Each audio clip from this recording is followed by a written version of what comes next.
नमस्कार बच्चों, स्वागत है आप सभी का न्यूलाइट प्रयास पे। My self CP Sharma, department of physics. तो बच्चों, आशा करता हूँ आप सब लोग बढ़िया होंगे, उम्मीद है। और FST 44 बच्चों 44 टेस्ट हो चुके हैं और इन 44 टेस्ट में आप लोगों ने बहुत कुछ सीखा होगा और सब लोगों ने एक दूसरे से सीखा है बच्चों। तो उम्मीद करता हूँ कि आप इसी तरीके से बच्चों टेस्ट देते रहिए, अपनी गलतियों को रेक्टिफाई करते रहिए और आगे बढ़ते रहिए। तो बच्चों, जैसा कि आप सबको पता है, पढ़ने का अधिकार सबको है, डॉक्टर बनने का अधिकार सबको है। तो बच्चों, इसी अधिकार का इस्तेमाल करिए और हमारे मैजिकल सिंह सर के साथ में जुड़ करके आसानी से डॉक्टर बनिए बच्चों। सर के सानिध्य में कम मेहनत करके डॉक्टर कैसे बनते हैं बच्चों, इस चीज़ का मतलब बहुत अच्छे तरीके से आप लोग सीखिए बच्चों। ठीक है, तो आ जाते हैं पेपर डिस्कशन की तरफ। तो पहला सवाल, अच्छा, तो FST 44 बच्चों, a ball is thrown up from the ground is observed that, हाँ, observe that at certain height after 4 second and 6 second. तो बच्चों, किसी सर्टेन हाइट पे 4 सेकेंड और 6 सेकेंड में आती है। ठीक है, 4 सेकेंड और 6 सेकेंड में आती है। If the acceleration due to gravity is 10 metre per second, then velocity by which is thrown. तो किस वेलोसिटी से बच्चों उसको थ्रो किया गया है। तो मान लेते हैं बच्चों, एक ऑब्जेक्ट है जिसको ग्राउंड से ऐसे थ्रो किया गया है। तो ग्राउंड से जब थ्रो किया गया है, ये ऐसे जाती 4 मीटर, मतलब 4 सेकेंड पे अपनी हाइट को, 4 और 6 सेकेंड पे हाइट को दोबारा अटेन करती है 2 बार बच्चों। तो यहाँ से अगर हम बात करें, तो यहाँ से ऑब्वियस है बच्चों, 1 सेकेंड ऊपर और 1 सेकेंड नीचे, तो ये टोटल टाइम के रिस्पेक्ट में अगर डिस्टेंस देखें तो एक सेकेंड की होगी।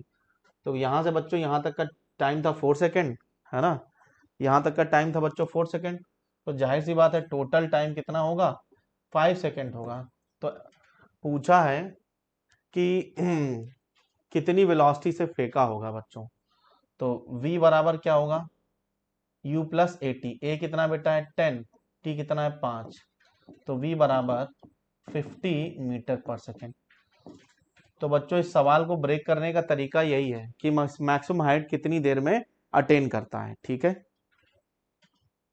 तो बच्चों फर्स्ट का फर्स्ट ऑप्शन 50।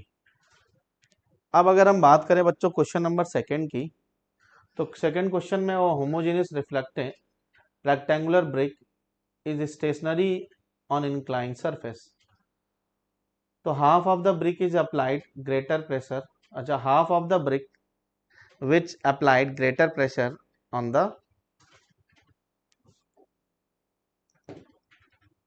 प्लेन। तो बच्चों, अगर हम बात करें तो सर्टेन हाइट, अरे, half of the brick which is applied greater pressure. ठीक है, a homogeneous rectangular brick is stationary on inclined surface, the half of the brick which applied greater pressure। तो आधी आधी ग्रिप है मतलब ब्रिक है, तो इसको दो पार्ट में ब्रेक कर दिया गया। स्टेशनरी है, तो नीचे की तरफ फोर्स लगेगा बच्चों mg, इधर लगेगा बच्चों दैट इज mg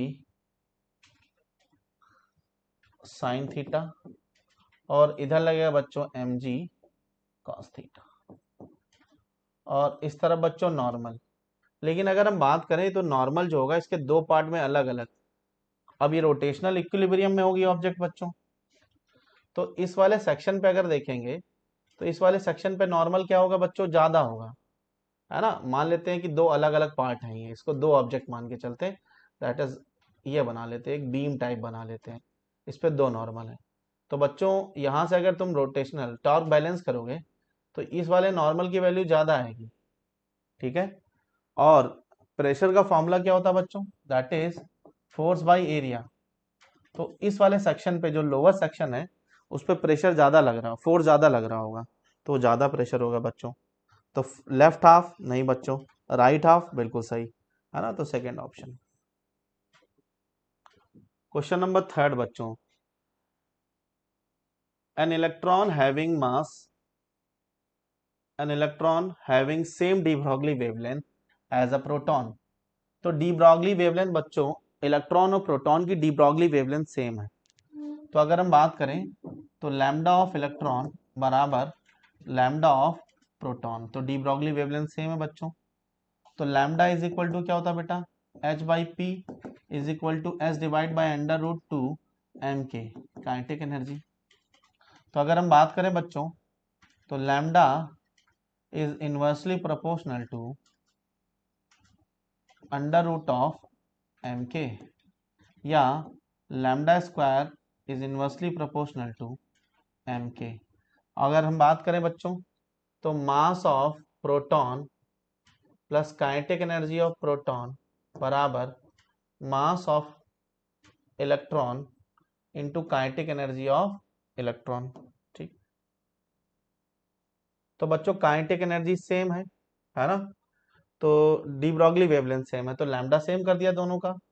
और अगर हम बात करें बच्चों तो यहाँ से mass of proton by mass of electron बराबर बच्चों आ जाएगा kinetic energy of electron by kinetic energy of proton. Check करो बच्चों, लॉजिकल सवाल है ना। अब देखो बच्चों, जैसा कि हमें पता मास ऑफ प्रोटॉन ज्यादा होता है इलेक्ट्रॉन का कम, तो this ratio is always greater than 1। तो this ratio is always greater than 1, तो ग्रेटर देन 1 की अगर हम बात करेंगे जो ये हमेशा बड़ा आएगा, तो एक ही कंडीशन पॉसिबल बनती है, और वो कंडीशन क्या है बच्चों, तो देख लेते हैं इस हिसाब से। तो both have same kinetic energy, तो ये कंडीशन वन तभी बड़ी आएगी जब बच्चों काइनेटिक एनर्जी ऑफ इलेक्ट्रॉन बड़ा होगा, तो kinetic energy of electron is more of the proton. तो ठीक है बच्चों, ना ही थर्ड ऑप्शन होगा ना ही फोर्थ होगा। ठीक है, तो एक आसान सवाल था बच्चों। Question number 4, maximum acceleration of simple pendulum, ठीक है, विल बी डबल डिफ। तो बच्चों यहाँ पर है ना सिंपल पेंडुलम का एक्सेलेरेशन तो हमें एसएचएम के टर्म्स में बताना पड़ेगा। ठीक है ना, आप कहीं पर t is equal to 2 pi under root l by g मत लगा देना, क्योंकि यहाँ पर लेंथ दिख रहा तो आप सबसे पहले वही फॉर्मूला एग्जीक्यूट करेंगे। तो यहाँ पर बच्चों लेंथ और एम्पलीट्यूड का भी बात दे रखा हुआ। ठीक है, तो अगर हम बात करें तो a बराबर बच्चों that is omega square a amplitude a acceleration बच्चों। तो acceleration maximum acceleration of simple pendulum if length is, हाँ एक्सेलेरेशन कब डबल हो जाएगा, तो बच्चों a is directly proportional to amplitude. तो एक ही कंडीशन बनती है जब एम्पलीट्यूड इसका क्या हो जाए बच्चों, डबल हो जाए। ठीक है,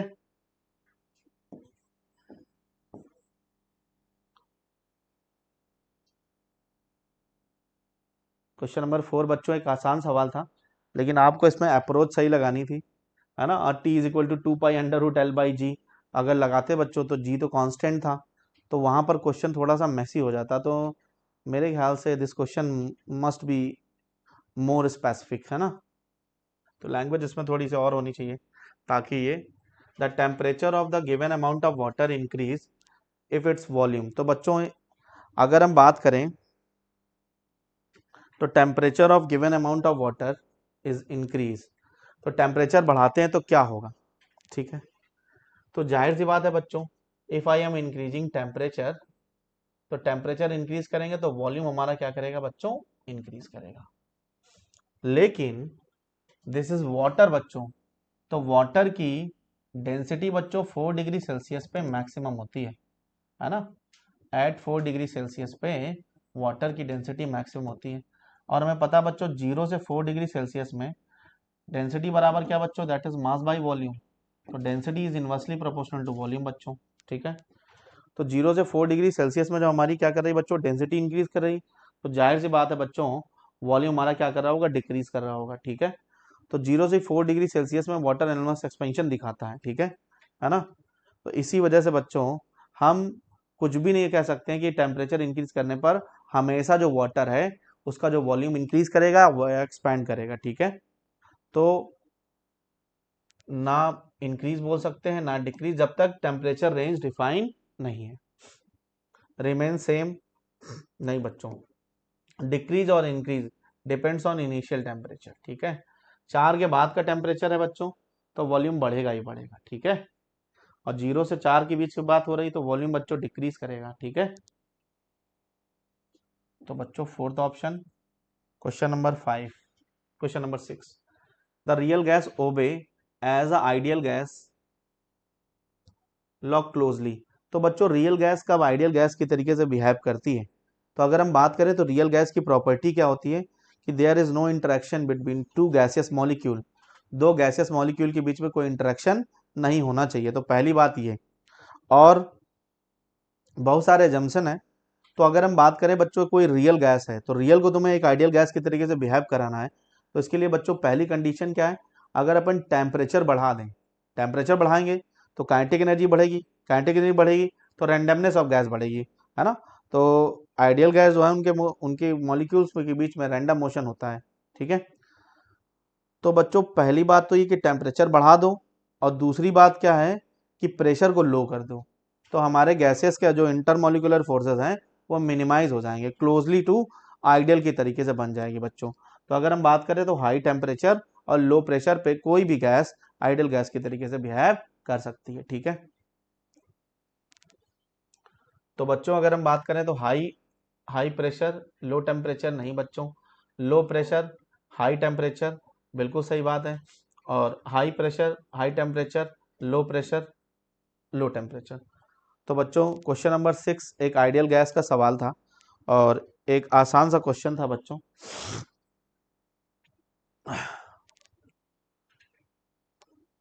क्वेश्चन नंबर 7, तो क्वेश्चन नंबर बच्चों 7, the amount of work done to increase the potential across the plates of capacitor. तो बच्चों एक कैपेसिटर है जिसका पोटेंशियल हम लोगों ने किया 5 वोल्ट से 10 वोल्ट, तो एनर्जी चेंज इन एनर्जी कितना आएगा, that is half of work done व डब्ल्यू, वही चेंज इन एनर्जी के बराबर half C into V square, तो V2 माइनस का V1 स्क्वायर। ठीक है, तो W is equal to half of C into 15 और इंटू 5, तो W बराबर आएगा दैट इज 75 C/2, तो C की वैल्यू आ जाएगी दैट इज 2W/75। ठीक है, अब बच्चों यही पोटेंशियल चेंज किया गया है कहाँ से, 10 से 15 वोल्ट। तो अब देखते हैं वर्क डन मान लेते हैं W2 है, that is half of C into delta we square, तो ये हो जाएगा 15 स्क्वायर माइनस का 10 स्क्वायर, तो W2 इज इक्वल टू बच्चों आ जाएगा that is half of C into 25 और ये आ जाएगा 10। ठीक है, 5 आ जाएगा, A plus B into A-B, तो ये आ जाएगा दैट इज 125, तो W2 is equal to 125 C/2, तो C की वैल्यू उठा के पुट करते हैं 2W/75, तो 125 इंटू 2W/75 इंटू 2, तो ये 2 देखो बच्चों, तो 2 से 2 कैंसिल हो गया, तो यहाँ से आ जाएगा 5/3, तो W2 इज इक्वल टू आ जाएगा that is 5/3 times of W। चेक करो बच्चों, 5/3 टाइम्स ऑफ W की अगर हम बात करें तो मेरे पास बच्चों दैट इज 1.67 टाइम्स। तो बच्चों fourth option, question number 7 option number 4।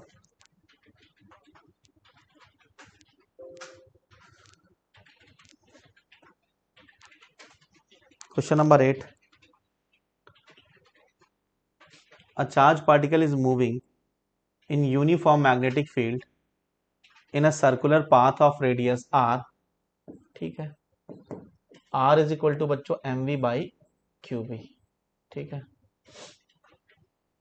when energy of particle is double the new radius, तो एनर्जी मतलब जाहिर सी बात है बच्चों, तो कौन सी एनर्जी डबल कर रहा होगा, काइनेटिक एनर्जी डबल कर रहा होगा, तो काइनेटिक एनर्जी बच्चों क्या करती है उसकी डबल, तो काइनेटिक एनर्जी डबल कर देते हैं, तो k बराबर क्या, that is half of m into V square बराबर k, तो v बराबर √2k/m। चेक करो बच्चों,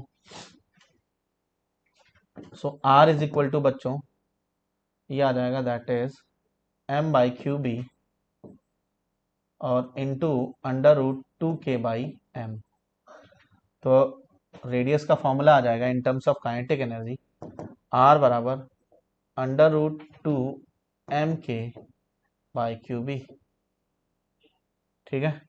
या मोमेंटम भी लिखा था P बराबर m इंटू वी, तो सीधे भी रिलेशन लिख सकते थे। तो यहाँ से अगर हम बात करें तो R is directly proportional to √k, तो काइनेटिक एनर्जी को डबल कर दिया। तो क्या रिलेशन बनेगा, दैट इज R1/R2 बराबर √k1/k2। तो रेडियस क्या है, R है, इसके बाद बच्चों क्या है, R2 है। काइनेटिक एनर्जी पहले k थी, बाद में कितनी होगी 2k, तो k से k कैंसिल बच्चों, तो R2 बराबर आ जाएगा दैट इज R√2। मैच करा बच्चों, R√2 एर्थ, R√2 एर्थ का बच्चों third option. Question number 9,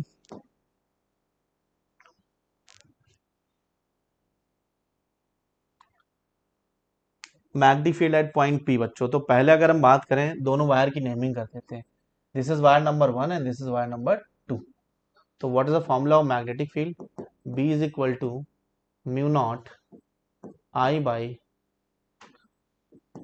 4 pi into theta, तो 2/r, where r is a perpendicular distance. तो B इज इक्वल टू आ जाएगा बच्चों mu not I by 2πr। This is a magnetic field of infinite wire carrying current I, ठीक, at a distance r। तो B is equal to mu not I by 2πr। क्या ये बात clear है? अब इसके कारण बच्चों मिड पॉइंट पे है, तो r का फैक्टर आएगा नहीं बच्चों, ठीक है।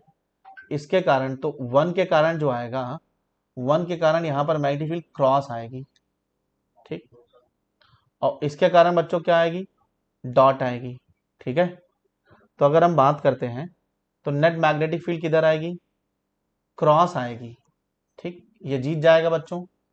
और आई के डायरेक्टली प्रोपोर्शनल है बच्चों, यहां पर करंट है, यहां पर अगर हम इसको आई मानते हैं तो ये कितना 2i है।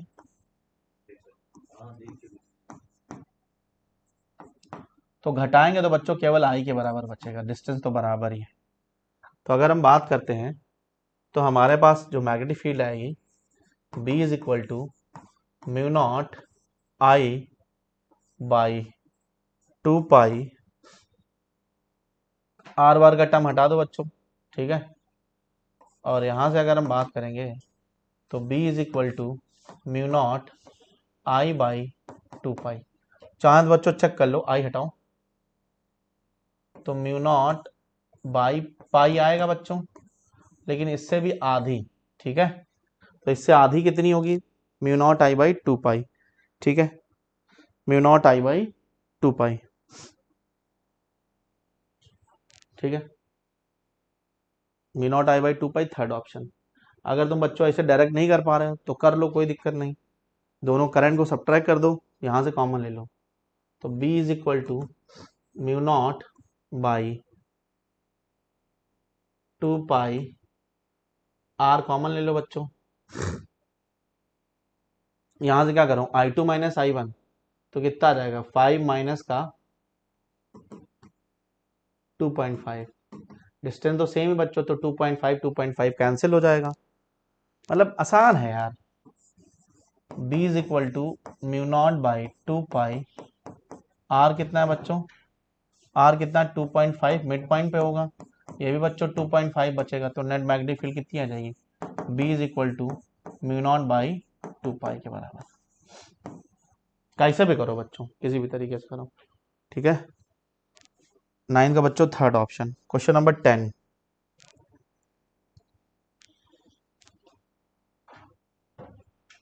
a string it cut into 3 parts having fundamental frequencies n1 n2 n3 respectively, the original fundamental frequency is n। तो बच्चों एक स्ट्रिंग थी, इसको हमने 3 इक्वल पार्ट्स में कट कर दिया, ठीक है, n1 n2 और n3।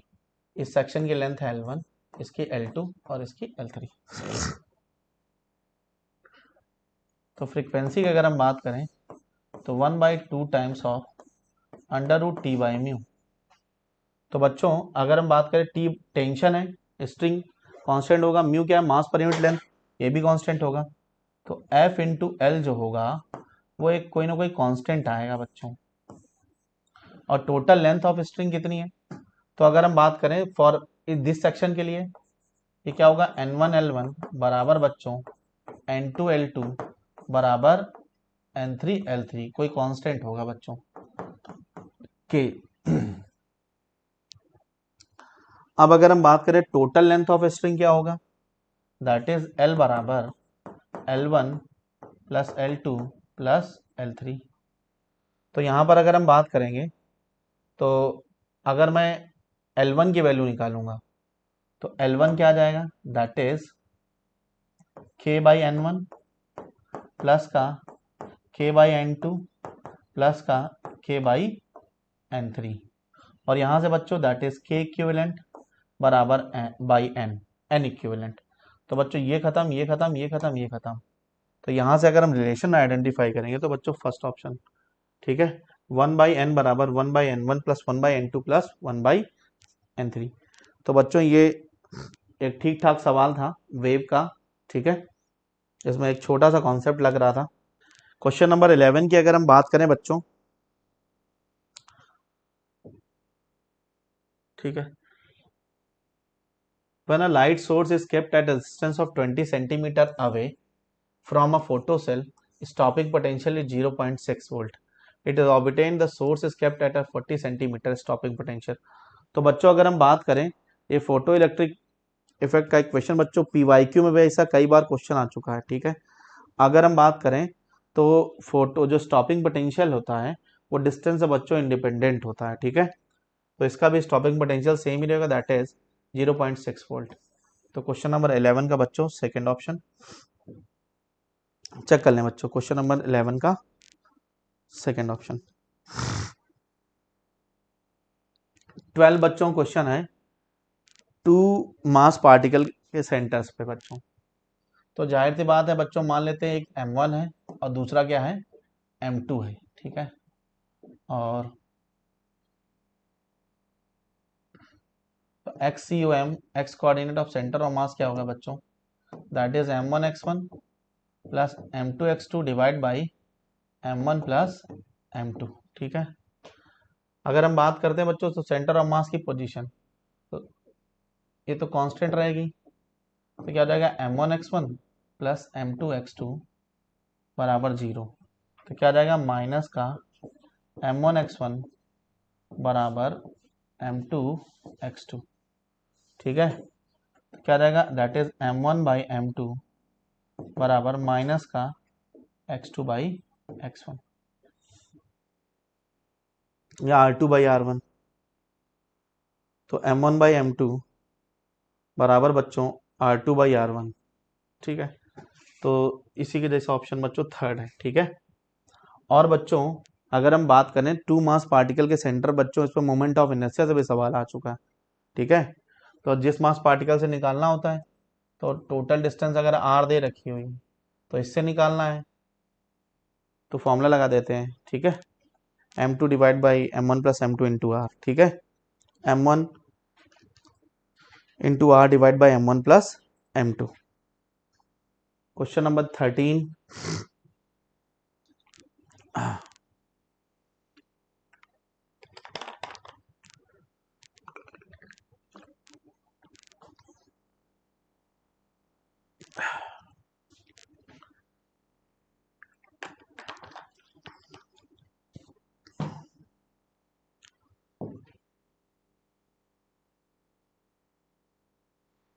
अब ये देखो खोखटी सवाल है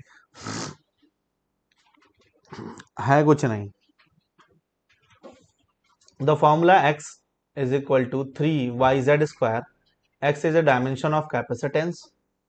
आसानी से आराम से तसल्ली से करना बच्चों कैलकुलेशन वाले सवाल को। The magnetic induction respective dimension of y, तो y की डायमेंशन क्या होगी बच्चों, y बराबर होगा बच्चों that is x by Z square. तो x क्या है बच्चों, कैपेसिटेंस है c, और b बच्चों तो अगर हम बात करें तो Q इज इक्वल टू बच्चों C इंटू V, तो C बराबर Q बाई, वैल्यू रखते हैं सबकी, तो C बराबर बच्चों Q बाई V और डिवाइड बाई बच्चों यहाँ पे B। तो फॉर्मूला लगाते हैं F is equal to Q V B, तो V बराबर F by Q into V. तो मैग्नेटिक फील्ड की जगह पे बच्चों पुट करते हैं, that is F square into Q square, free आ जाएगा V स्क्वायर। तो यहाँ से अगर हम बात करेंगे, ये बच्चों पोटेंशियल है, तो Q की power 3 into V square divide by, ये हो जाएगा W बाई क्यू।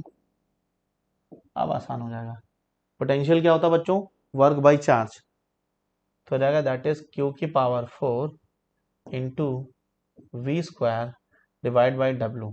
अब डायमेंशन रखते हैं, तो चार्ज का डायमेंशन बच्चों AT, तो A की पावर 4 T की पावर 4, ये बच्चों L 2 T की power -2 divide by M L 2 T -2। Check करो बच्चों, ठीक है। और डिनोमिनेटर बच्चों F स्क्वायर भी है, F स्क्वायर मतलब फोर्स, तो बच्चों M 2 L 2 T -4। तो सबसे पहले बच्चों अगर हम बात करें M की पावर -3, तो यहाँ पर है सेकंड में, तो फर्स्ट और फोर्थ नहीं हो सकता, ठीक है। तो यहाँ से बच्चों मैचिंग L चेक करते हैं, ठीक है। तो L बच्चों यहाँ पर क्या है, यहाँ पर है 2, तो एक 2 से 2 कैंसिल हो गया बच्चों, तो L की पावर -2, तो बच्चों थर्ड ऑप्शन। अब हमारा मैचिंग T, तो T अगर देखें बच्चों, तो T की पावर -2, T की पावर -2, यहाँ से +4 और +4 8, सही बच्चों, A की पावर 4 बिल्कुल सही, थर्ड ऑप्शन बच्चों। बस तसल्ली से बच्चों करना था, मुझे उम्मीद थी इस क्वेश्चन में थोड़ा सा ज़्यादा समय लगेगा, लेकिन लगा नहीं, है ना। तो क्वेश्चन नंबर बच्चों 13 का थर्ड ऑप्शन। क्वेश्चन नंबर 14, चलो देख लेते हैं। यहाँ पे बच्चों थोड़ा सा गैप होना चाहिए, है ना, कॉमा लगा हुआ है। तो बच्चों दे रखा है that is A plus B बराबर P, तो A प्लस बी का होल स्क्वायर बराबर P स्क्वायर, क्योंकि P square plus Q square पूछा है, और ये बच्चों A माइनस बी का होल स्क्वायर बराबर Q स्क्वायर। तो P स्क्वायर, दोनों इक्वेशन को जोड़ देते हैं, P square plus Q square बराबर, ओपन करेंगे बच्चों तो क्या आ जाएगा, that is A square plus B square plus का 2AB। और बच्चों अगर हम बात करें, अगर वेक्टर भी होगा तो कॉस थीटा का टर्म वो सब कैंसिल हो जाता। अब जोड़ रहे हैं, तो प्लस का A स्क्वायर प्लस का B स्क्वायर और माइनस का 2AB। तो बच्चों -2AB लड़ मर गए, खत्म हो गए, ये आया 2 times of A square plus B square. ये बच्चों बोनस मतलब फ्री के सब नंबर हैं, है ना। ऐसा मतलब ऐसा क्वेश्चन अगर मिल रहा है तो बहुत बढ़िया बात है, ठीक है। तो क्वेश्चन नंबर 14 का बच्चों फर्स्ट ऑप्शन, ठीक है। क्वेश्चन नंबर 15 देखते हैं, क्वेश्चन नंबर 15 क्या है। Angular velocity is directed along, तो बच्चों एंगुलर वेलोसिटी है ना, ओमेगा और अल्फा कैसे वेक्टर है बच्चों, एक्सियल वेक्टर, इनकी डायरेक्शन किधर होती है, along the axis of rotation. Finger को कल करो इन डायरेक्शन ऑफ रोटेशन, और थंब देगा तुम्हें डायरेक्शन ऑफ एंगुलर वेलोसिटी, ठीक है। तो tangential to the circular path, inward, outward, axis of rotation बच्चों, fourth option. Question number 15 fourth option. Question number 16, velocity of the planet when closest to the sun, तो पास होगा बच्चों, ठीक है। तो angular momentum L is equal to बच्चों क्या होगा, that is M V R बराबर कांस्टेंट, तो यहाँ से बच्चों वी आर बराबर कांस्टेंट, तो v is inversely proportional to r। अगर पास है तो बच्चों वेलोसिटी क्या होगी, ज्यादा होगी, ठीक है ना। तो क्लोजेस्ट होगा तो वेलोसिटी मैक्सिमम, पैरी नन ऑफ है वो बच्चों, ठीक है। तो फर्स्ट ऑप्शन 16 का। Question number 17। तो 17 बच्चों,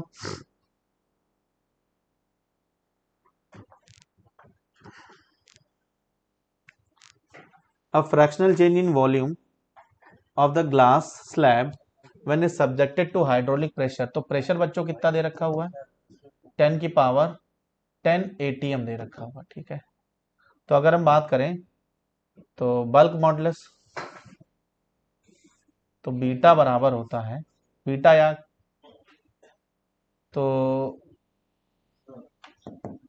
स्ट्रेस बाय स्ट्रेन, तो फोर्स अपॉन एरिया और divide by strain.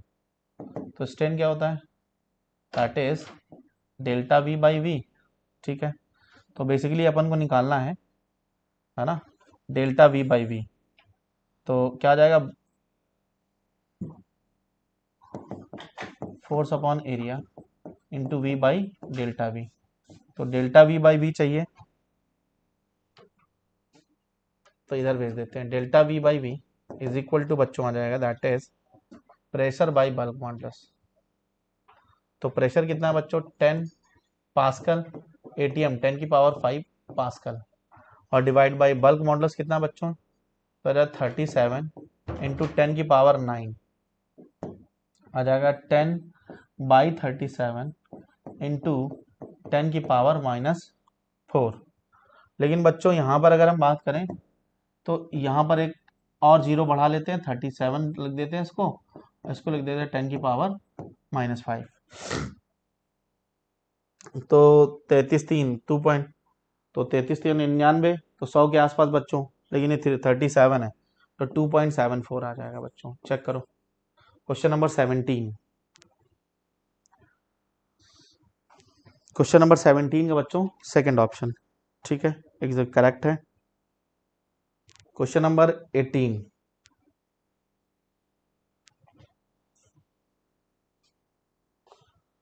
a wire is passed over the slab shown, it cut slab into two part, passes side after some time, it passes through ice slab and slab does not split।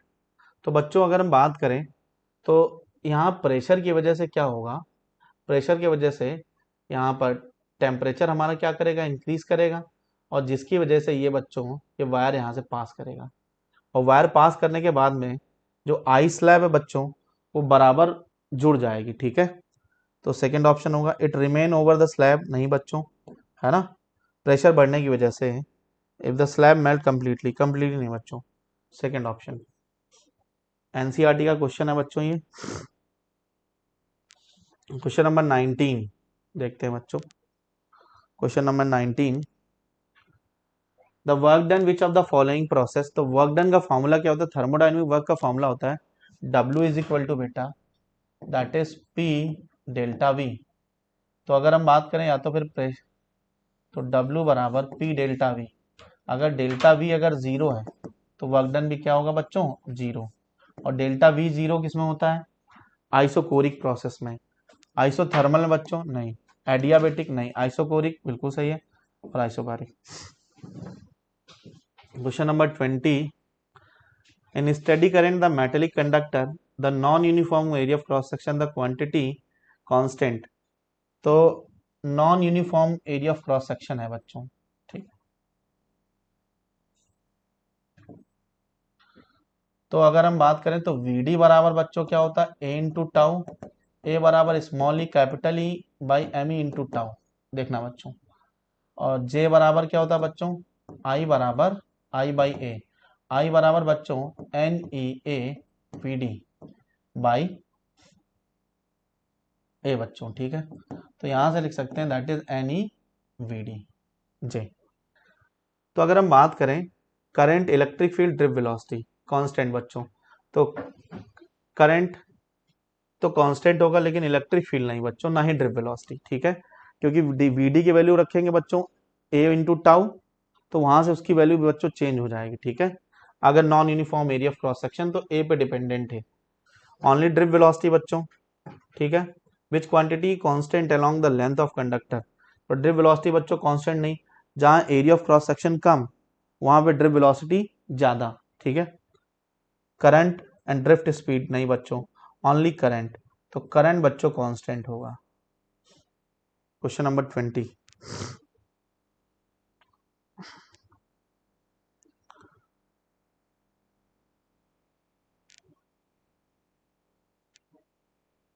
Question number 21 बच्चों, a circular coil have 500 turn and its radius is 5 centimetre. तो बच्चों एक circular coil है जिसमें बच्चों 500 turns हैं और उसकी जो रेडियस है वो दे रखी 5 सेंटीमीटर, तो 5 इंटू 10 की power -2 metre. Self inductance of the coil, तो कहीं पर बच्चों सेल्फ इंडक्टेंस कॉइल है, उसमें नंबर ऑफ टर्न्स कितने n है। तो अगर हम बात करें तो 5e बराबर L टाइम्स ऑफ I, और 5e का फॉर्मूला क्या बच्चों, that is BA cos theta, और n नंबर ऑफ टर्न्स है तो n BA cos theta. Magnetic field एक वायर के कारण कितना होगा, B is equal to mu not I by 2R, n number of turns थे तो n के कारण बच्चों, ठीक है। तो ये मैग्नेटिक फील्ड हो गई, और पाई आर स्क्वायर इसका एरिया हो गया बच्चों, और n नंबर ऑफ टर्न्स थे, ठीक है। तो यहां से L कितना आ जाएगा बच्चों, L बराबर आ जाएगा n square mu not I by 2R, I हटा देते हैं, तो n square mu not by 2R into pi R square. तो एक आर से आर कैंसिल बच्चों, तो L बराबर आ जाएगा that is n square mu not pi by 2। अब रखते हैं वैल्यू बच्चों, नंबर ऑफ टर्न्स कितने हैं 500, तो 25 इंटू 10 की पावर 4, 500 था तो 500, और म्यू नॉट की वैल्यू 4 पाई इंटू 10 की पावर -7 इंटू बेटा पाई और इंटू बेटा आर, तो आर कितना बेटा 5 इंटू 10 की पावर -2 और डिवाइड बाई बेटा 2। चेक करो बच्चों कैलकुलेशन, तो ये हो जाएगा 2 2 जा 4, तो 25 दूना 50 और 50, तो यहां से कर लेते हैं इसको पहले 50, ठीक है, और 50 और इंटू 5, ठीक है। तो इसका काम खत्म और इसका काम खत्म, पाई और पाई इसका भी काम खत्म, तो पाई स्क्वायर की जगह बच्चों 10 रख लेते हैं, पाई इंटू पाई, इसका भी काम खत्म, इसका भी काम खत्म, ठीक है। अब अगर बच्चों बात करें तो ये 10 की पावर 4 है, और वो बच्चों है 7 2 9, ठीक, तो -9, तो आ जाएगा कितना 25 100 इंटू 10 की पावर -5, तो -5 की अगर हम बात करें तो 25 इंटू 10 की पावर -3, तो 25 इंटू 10 की पावर -3 मतलब बच्चों 25 मिली हेनरी, है ना। चेक करो बच्चों, आ गया 21 का सेकंड ऑप्शन। तो क्वेश्चन नंबर 22 बच्चों, a 100 volt AC source of frequency 50 Hz is connected to LCR series circuit, X, Y, Z are connected in series as well. What is a quality factor? तो बच्चों अगर हम बात करें तो quality factor बच्चों XL by R, omega L by R, या बच्चों that is omega not by delta omega. तो ओमेगा नॉट बच्चों क्या आएगा 1 by under root of L C और इंटू बेटा एल बाई आर, तो यहां से बच्चों 1 by R times of under root of L C. तो यहां से अगर हम बात करें तो एक्स वाई जेड तो ये बच्चों तुम्हारा क्या है, ये x है और ये y है और ये क्या है, z। ठीक है, तो r तुम्हारा z है, तो 1/z under root of x by Y. चेक करो बच्चों क्वालिटी फैक्टर, मतलब रेयर टॉपिक है बच्चों, जल्दी पूछा नहीं जाता है। तो क्वेश्चन नंबर 22 का बच्चों सेकंड ऑप्शन। चेक करो बच्चों क्वेश्चन नंबर 22 का second option. Question number 23, astronomical telescope of objective and eyepiece of focal length 40 cm and 4 cm, the lens must be separated। तो बच्चों अगर हम बात करें ऑब्जेक्टिव और आई पीस, तो लेंथ ऑफ ट्यूब, तो बच्चों इस ट्यूब के अंदर दो लेंस लगे होंगे, ठीक है, एक ऑब्जेक्टिव और एक आई पीस। तो लेंथ ऑफ ट्यूब का फॉर्मूला क्या होगा, that is focal length of objective plus focal length of eyepiece. तो ट्यूब लेंथ का फॉर्मूला दैट इज 40 + 4 बराबर 44 सेंटीमीटर। तो बच्चों 23 का third option,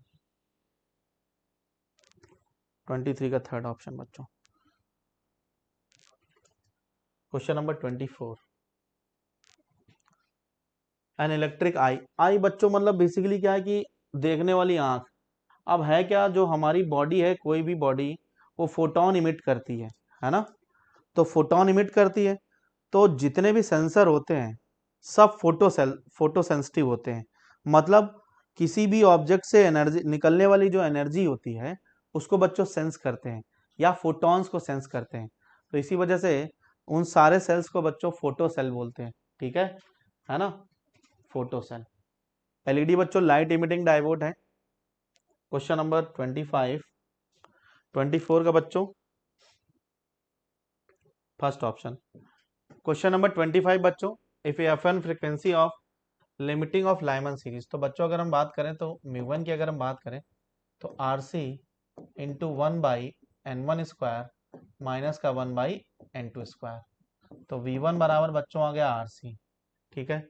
if the mu two is a frequency of first Lyman series, ठीक है। तो फर्स्ट लाइमन सीरीज की अगर हम बात करें तो n बराबर बच्चों, तो V2 बराबर बच्चों क्या आ जाएगा, RC into first Lyman series. तो बच्चों n बराबर n1 माइनस का n बराबर 2, तो यह आ जाएगा 4। तो V2 बराबर आ जाएगा दैट इज 3RC/4, ठीक। V3 जो frequency of series of Balmer limiting Balmer. तो बाल्मर की बच्चों अगर हम बात करें तो लाइमन बाल्मर पास्चन, तो लाइमन बाल्मर के बच्चों n बराबर 2, तो न्यू3 बराबर RC इंटू 1/n2² और माइनस का 1/∞। तो RC बराबर बच्चों कितना आ जाएगा, 4, ठीक है। तो थर्ड वाली फ्रीक्वेंसी आ जाएगी। तो जाहिर सी बात है बच्चों हमारे पास रिलेशन बन गया, दैट इज μ1 माइनस μ2 बराबर μ3। चेक कर लो बच्चों, दैट इज μ1 माइनस μ2 बराबर μ3। μ1 माइनस μ2 बराबर μ3, 25 μ1 माइनस μ2 बराबर μ3। तो पहली वाली फ्रीक्वेंसी ये है, तो RC माइनस का μ2 बराबर थर्ड वाली फ्रीक्वेंसी। तो μ1 माइनस μ2 बाई μ3, μ1 माइनस μ2 बराबर μ3। हाँ बच्चों 25, तो 25 का फर्स्ट ऑप्शन सही है, ठीक। मैं सोचा थर्ड लिखा हुआ है। क्वेश्चन नंबर 26 बच्चों, इन अ सर्किट गिवन। तो बच्चों आइडियल पीएन जंक्शन डायोड है, इसका रेजिस्टेंस होगा 0 और इसमें करंट निकालना। तो I बराबर हायर माइनस लोअर, तो 4 माइनस 1 3/R। तो बच्चों जाएगा दैट इज 3/3। तो ये हो जाएगा दैट इज 1 इंटू 10 की पावर -2, तो 10 की पावर -2 एम्पियर। सेकंड ऑप्शन 26 का बच्चों सेकंड ऑप्शन। इसके बाद बच्चों आरडी से डिस्कस करेंगे, है ना। तो बच्चों थैंक यू सो मच। तो बच्चों जय हिंद। अभी आपको सीपी सर ने 1 से 26 तक के क्वेश्चन एक्सप्लेन किए। अब मैं आपको आगे करता हूं। देखिए पहला क्वेश्चन है बाइंडिंग एनर्जी। इसको इस तरीके से लिखते हैं, लाइक दिस, EB। इसका मतलब है बाइंडिंग एनर्जी, है ना। तो ये बाइंडिंग एनर्जी क्या होती है? तो पहले तो हम आपको इसका आंसर बता दें। Energy required to break a nucleus into its nucleus. और अब थोड़ी सी इसकी हिस्ट्री बता देते हैं। आप बेटा किसी न्यूक्लियस की बाइंडिंग एनर्जी निकालते कैसे हो? पहले सारे न्यूक्लियंस का मास निकालते हो, इसे थ्योरेटिकल मास कहते हो। फिर न्यूक्लियस का एक्चुअल मास निकालते हो, इसे न्यूक्लियस का मास कहते हो। फिर थ्योरेटिकल मास से न्यूक्लियस का मास माइनस करते हो, इसे मास डिफेक्ट कहते हो। और फिर बाइंडिंग एनर्जी क्या होती है? ये डेल्टा M इंटू सी स्क्वायर होती है। यही तो तरीका होता है। तो इसका मतलब क्या हुआ? जब न्यूक्लियंस मिले तो कुछ एनर्जी मिलने की वजह से बाहर चली गई, आइंस्टीन के मास एनर्जी रिलेशन के अकॉर्डिंग। वो सब क्लास में पढ़ा होगा। यही बाइंडिंग एनर्जी है। अब ये रिलीज हो गई। अब तुम्हें अगर न्यूक्लियस के न्यूक्लियन को अलग अलग करना है तो तुम्हें इतने ही अमाउंट की एनर्जी देनी पड़ेगी। तो जैसे बॉन्ड एनर्जी होती है ना, केमिस्ट्री से मैं थोड़ा कंपेयर कर दूं, किसी भी बॉन्ड को ब्रेक करने के लिए जितनी एनर्जी चाहिए वो बाइंडिंग एनर्जी है। वैसे ही किसी न्यूक्लियस को इसके न्यूक्लियंस में, ये न्यूक्लियंस है, ये न्यूक्लियंस है, पढ़ लेंगे। इसमें ब्रेक करने के लिए जितनी एनर्जी चाहिए वो बाइंडिंग एनर्जी है। बाकी का क्या नाम है वो भी देख लेते हैं। Energy required to separate nucleus from its atoms. नहीं, एटम से न्यूक्लियस को सेपरेट करने वाली एनर्जी वो कुछ और होती है। न्यूक्लियस बचाना है तो इलेक्ट्रॉन को भगा दो, वो कंप्लीट आयनाइजेशन एनर्जी कह सकते हैं। और इलेक्ट्रॉन्स, प्रोटॉन्स एंड न्यूट्रॉन्स, ये नहीं होगा। इलेक्ट्रॉन तो कहीं पिक्चर में ही नहीं आता है। Energy required to break an atom into electrons, protons and neutrons, no. खाली न्यूक्लियस को ब्रेक करना है। ये जो टोटल एनर्जी होगी, पहले इलेक्ट्रॉन्स को ब्रेक करोगे तो वो आयनाइजेशन एनर्जी होगी, फिर न्यूक्लियस को ब्रेक करोगे तो वो बाइंडिंग एनर्जी हो जाएगी। ये एनर्जी ये वाली है। तो वैसे भी इतना डीप में ना जाओ तो सेकंड वाला आंसर है, यही रटा हुआ रहेगा। चलो नेक्स्ट क्वेश्चन पे आते हैं। In an ammeter 0.2% of main current passes through the galvanometer. Resistance of the galvanometer of the G, then the resistance of the ammeter। तो मैं इसको पहले पूरा सॉल्व करता हूं। ये गैल्वेनोमीटर है और ये करंट जा रही थी, करंट मान लो 100 जा रही थी। अब तुमने यहां पर कोई शंट लगा दिया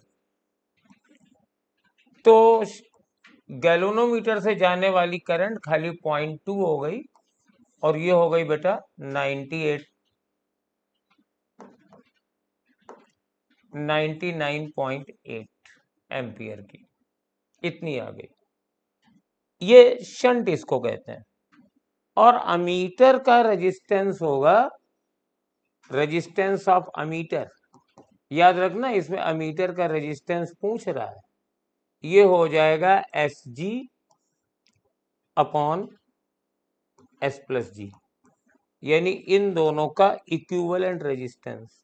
यानी लंबे वाले प्रोसेस में तो हमें शंट भी निकालना है और उसके बाद हमको ये भी निकालना है कि G और S, गैल्वेनोमीटर के रेजिस्टेंस और शंट के रेजिस्टेंस का इक्विवेलेंट कितना होगा। तो एक तरीका तो ये है, तो पहले इसी से कर लिया जाए, हम लोग शंट निकाल लेते हैं। तो शंट निकालने का तरीका ये है, 0.2 इंटू जी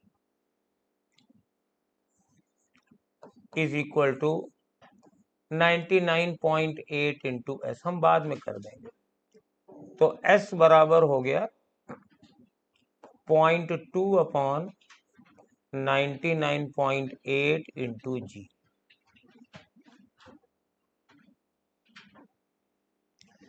अब देखिए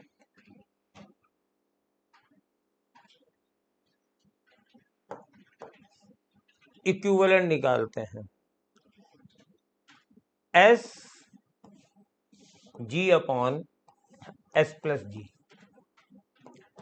तो एस है 0.2 upon 99.8 g into g upon 0.2 upon 99.8 g और ये प्लस जी। अब देखिए इसको हम क्या करेंगे, 99.8 से मल्टीप्लाई कर देंगे, तो 0.2 जी स्क्वायर अपॉन 0.2 जी प्लस 99.8 जी। अब एक जी भी काट दीजिए, तो बेटा आ गया 0.2 अपॉन 100 जी। ये आंसर आ गया ना। अब आप वैल्यू रख दीजिए, 0.2 इंटू जी तो है ही, और बेटा ये कितना आ जाएगा, 100 आ जाएगा। अब इसको आप सॉल्व करेंगे तो ये जी अपॉन यहाँ 500 आ जाएगा। तो ये मेरा आंसर तो हो गया।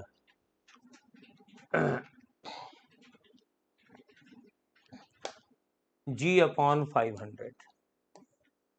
मैंने इतनी लंबी कैलकुलेशन क्यों करी, क्योंकि बच्चों अब इस पे ध्यान देना, आगे तुम्हें ये ना करना पड़े। हमारे पास अल्टीमेटली अमीटर का रेजिस्टेंस आया कितना है, आप इसको देखो। तो ये आया है जी, और वो पोर्शन जो गैल्वेनोमीटर से गया और जो पोर्शन टोटल था। तो इस क्वेश्चन को हम ऐसे भी कर सकते हैं कि कितना आएगा भाई, आई जी था 0.2 और टोटल मानी थी 100, और जी की जगह जी रख दो, आंसर सीधे आपके पास थर्ड वाला आ जाएगा। तो this is a trick, this is a trick, ये एक ट्रिक है, इस ट्रिक को याद रखेंगे। चलिए अब नेक्स्ट क्वेश्चन पे आते हैं। अगर ट्रिक अच्छी लगी हो तो बेटा तारीफ जरूर करना, लाइक जरूर करना। अब 29 क्वेश्चन देखिए। Charge Q is placed at each of the opposite corners of a square and a charge is Q is placed at each of the other two corners. If the net electrical force on Q is 0, then Q upon Q is 0. तो पहले तो हम लोग क्या करेंगे, एक square बनाएंगे भाई। ये हमने स्क्वायर बनाया, इसके बाद दो कॉर्नर पे मैंने Q रखा, प्लस Q और प्लस Q, और यहाँ पे मैंने Q और Q रखा, प्लस Q और Q रखा। कोई एक Q चूज कर लिया क्योंकि इस Q पे रिजल्टेंट फोर्स 0 है। अब इस पर रिजल्टेंट फोर्स निकालते हैं। पहले स्क्वायर की साइड A मान लेते हैं, तो प्लस स्मॉल q इसको रिपेल करेगा के क्यू अपॉन ए स्क्वायर से, और ये वाला भी इसको रिपेल करेगा, ये भी हो जाएगा के क्यू अपॉन ए स्क्वायर। और बेटा ये जो मेरे पास है ये भी इसको रिपेल करेगा ऐसे। तो क्या ये दोनों रिपेल कर बैलेंस हो सकते हैं? ये तीनों नहीं, इनका तो रिजल्टेंट आ जाएगा। तो देखो हमारे पास इसका मतलब है कि एक जो है रेशियो माइनस में होना चाहिए। या तो Q वाले प्लस हो और स्मॉल q वाले माइनस हो, या फिर ये माइनस हो ये प्लस हो, तो रेशियो तो निगेटिव ही आने वाला है। और हम ये चाहते हैं कि ये तीनों फोर्स आपस में कट जाएं, तो इन दोनों का रिजल्टेंट हमारे पास इसके अपोजिट डायरेक्शन में आना चाहिए।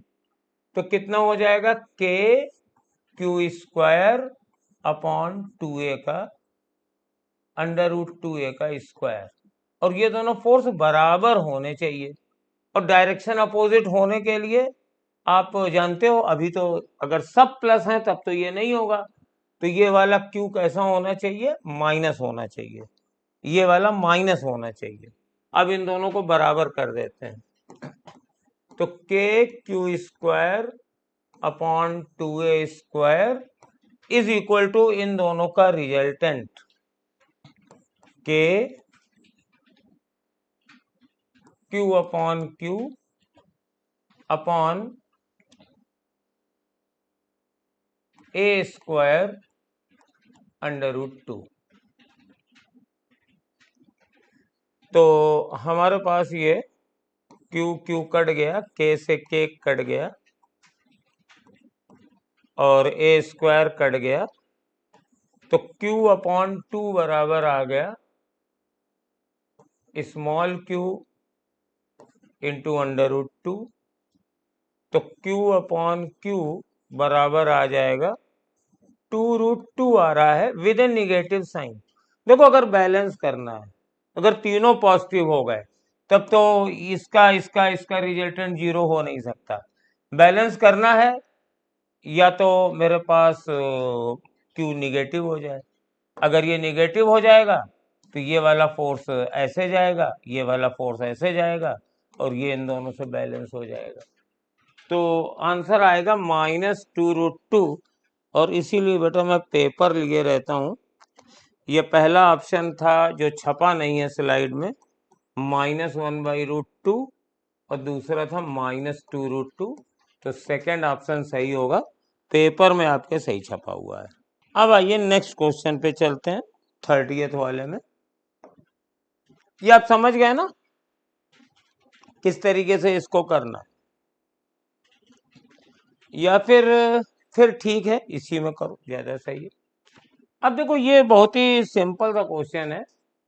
ये चार्ज पार्टिकल Q है, shot towards another charge particle Q which is fixed. ये फिक्स्ड है मतलब कैन नॉट मूव, ये मूव नहीं कर सकता है। बड़ी अच्छी बात है, ये मूव नहीं कर सकता है।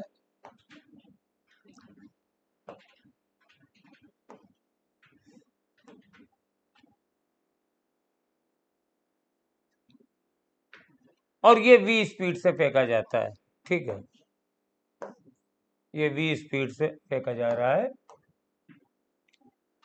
Approaches Q up to a distance r and then returns.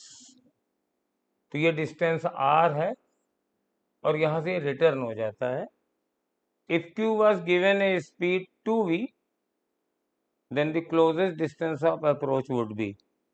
तो स्ट्रक्चर ऑफ एटम में रदरफोर्ड एक्सपेक्ट्री में जो आपने क्लोजेस्ट डिस्टेंस पूछी है वही फार्मूला है।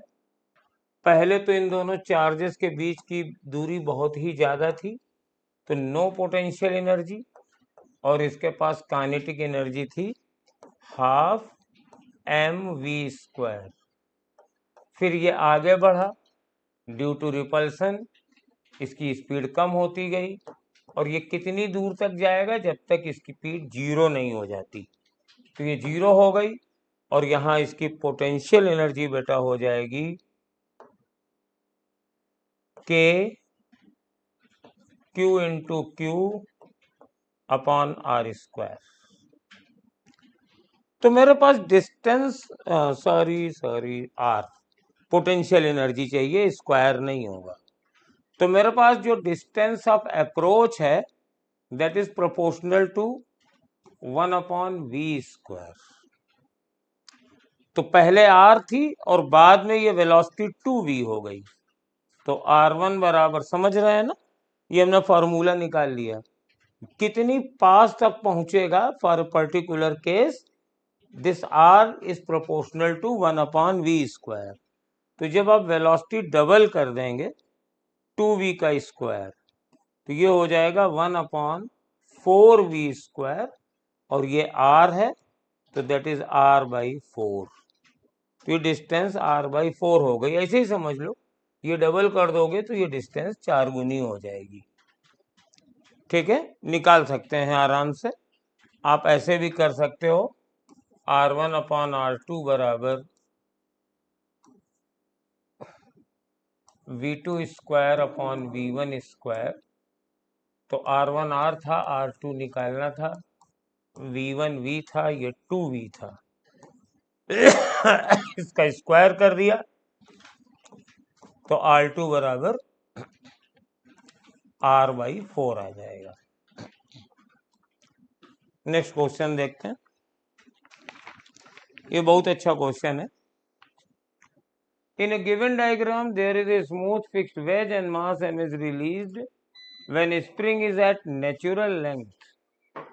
Then the maximum extension in the spring is. तो पहले देख लीजिए यहाँ फोर्स कौन कौन सा लगेगा। तो यहाँ पर देखिए, ये नेचुरल लेंथ है और यहाँ हम इसको पकड़ के बैठे हुए हैं। अब ये नीचे जाएगी, तो बेटा इस पे फोर्स कौन कौन से लगेंगे। इधर लगेगा mg sin थीटा और ये 13, और इधर लगेगा kx। तो ये नीचे जाने लगेगा, नीचे जाने लगेगा। जब ये नीचे जाने लगेगा ना बच्चा, तो एक सिचुएशन ऐसी आएगी जब kx बराबर mg sin 30 तुम लोग कर दोगे, और ये गलत होगा क्योंकि अभी तक mg sin 30 ज्यादा था, kx कम था, ये नीचे जा रहा था, इसके पास एक्सेलरेशन था, इसके पास स्पीड आ जाएगी। ये तब तक नीचे जाएगा जब तक कि इसकी सारी की सारी वेलोसिटी 0 नहीं हो जाती। तो इसको हम करेंगे बेटा वर्क एनर्जी थ्योरम से। तो इनिशियल स्टेज में जब ये नॉर्मल पोजीशन पे था तो 3 तरह की एनर्जी है। पहली है स्प्रिंग की एनर्जी, ½ kx²। दूसरी है पोटेंशियल एनर्जी, और पोटेंशियल एनर्जी इसको U1 लिख दें। एंड फिर है काइनेटिक एनर्जी, ½ mv²।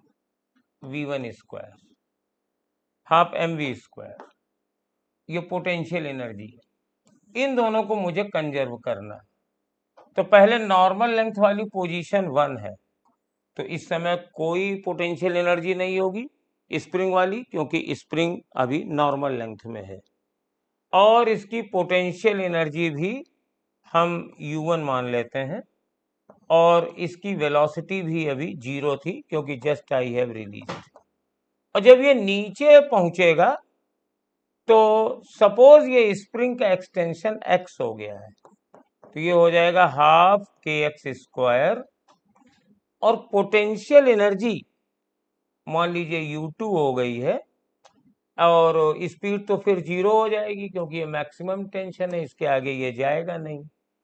तो बेटा ये U1 माइनस U2 बराबर आ गया 1/2 kx²। अब आप U1 माइनस U2 आप निकाल सकते हो। ये जैसे मान लीजिए मेरे पास ये है 2 पोजीशन, ये डिस्टेंस x है, तो ये कितनी हो जाएगी, ये एंगल 30 है। तो इसको हम लोग निकाल सकते हैं आसानी से। और जब इसको हम निकालेंगे U1 माइनस U2, तो ये कितना आ जाएगा। This is a work done by, actually this is the negative of the work done. ये mg, ये आ जाएगा mg sine theta sine 30 into x, बराबर हाफ के एक्स स्क्वायर। तो एक एक्स से एक्स काट दो और साइन 30 ये हाफ से कट जाएगा, आंसर तुम्हारा हो जाएगा mg/k। फर्स्ट आंसर इसका आ जाएगा। और ये ध्यान रखना कि यहाँ से यहाँ तक एक्स चलने में जितना वर्क डन बाई हमारे पास ग्रेविटी होगी, that is mg sin 30 into x, और ये चूंकि पॉजिटिव है, इधर है, तो यही एनर्जी उसकी पोटेंशियल एनर्जी में बदल जाएगी। कई लोगों ने इसको ऐसे कर दिया होगा, mg sin थीटा बराबर kx, तो ये रॉन्ग है।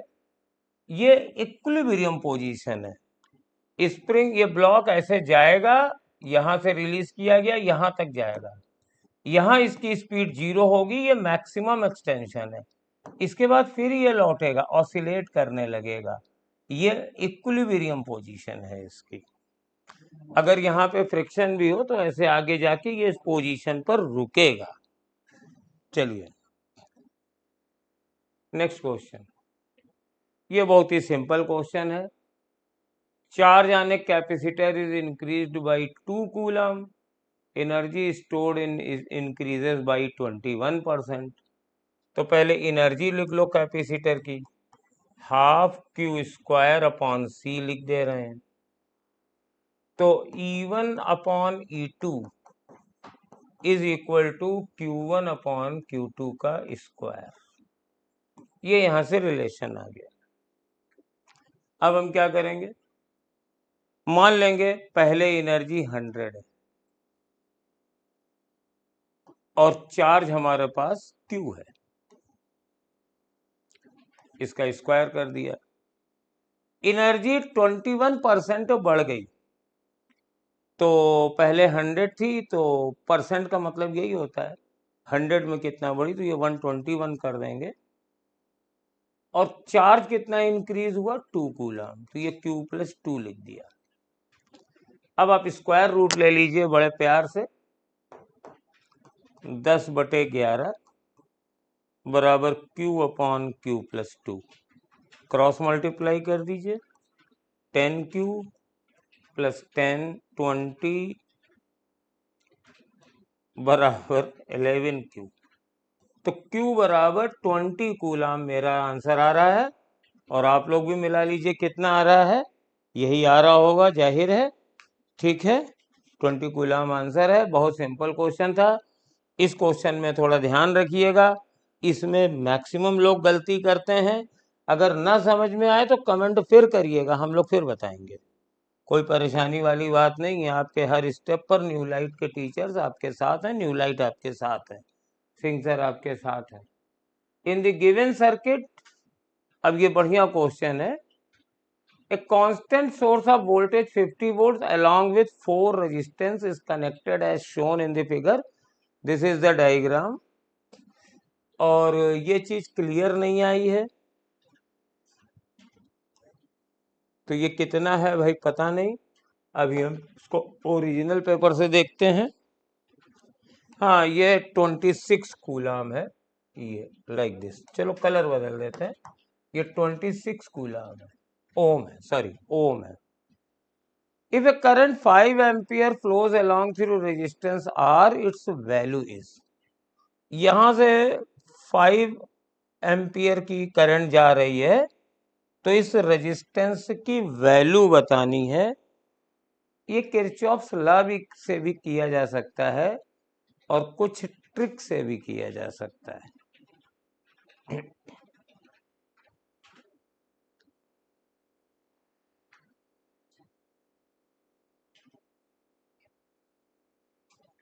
तो इसको हम पूरे लॉन्ग मेथड से करते हैं। ये 2 पॉइंट मान लिए, ये तो सेल है, इसको मैंने ए बी मान लिया। तो जो वोल्टेज इसके अलोंग है वो हो जाएगा R इंटू 5 एम्पियर। ये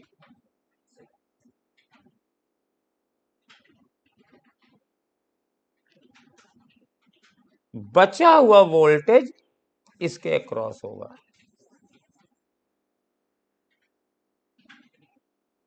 और सेम वोल्टेज इसके अक्रॉस होगा। तो R इंटू 5 वोल्ट, ये VAB है। अब बताओ बेटा, अगर ये करंट 5 एम्पियर की है और सपोज हम ये वाली करंट, बैटरी से जाने वाली करंट I मान लें, तो ये कितनी हो जाएगी? I माइनस 5 हो जाएगी भाई, बची हुई जाएगी। तो that is equal to I minus 5, और ये 15 और 26 को जोड़ दीजिए। ये टोटल रेजिस्टेंस इस ब्रांच का कितना है? इस टोटल रेजिस्टेंस ब्रांच का है, और ये है हमारे पास 15 और 26, 25 और 15 40, और एक 41 हो गया। ये पहली इक्वेशन आ गई। इसके बाद मुझे एक इक्वेशन और चाहिए, और वो इक्वेशन ये है कि हम इसमें करंट बराबर कर देते हैं, इसमें I लिख देते हैं। तो ये हमारे पास टोटल करंट कितनी होगी वो भी निकाला जा सकता है। 50 अपॉन 1.5 प्लस, अब ये 41 है और ये R है, पैरेलल कॉम्बिनेशन है। 41R upon 41 plus R, that is equal to I। अब मेरे पास काम ये है कि अब हमें I की वैल्यू रख देनी है और R निकाल लेना है। तो 5R बराबर 41। अब हम इस I की वैल्यू रखेंगे, तो 50 upon 1.5 plus 41R upon 41 plus R minus 5, ये हमने कर दिया। अब मेरे पास मैदान साफ है। ये बिल्कुल बिल्कुल हमारे पास चल रहा है इस हिसाब से कि हमें R निकालना है। तो अब इसको सिंपलीफाई करना बस बचता है। तो 5R बराबर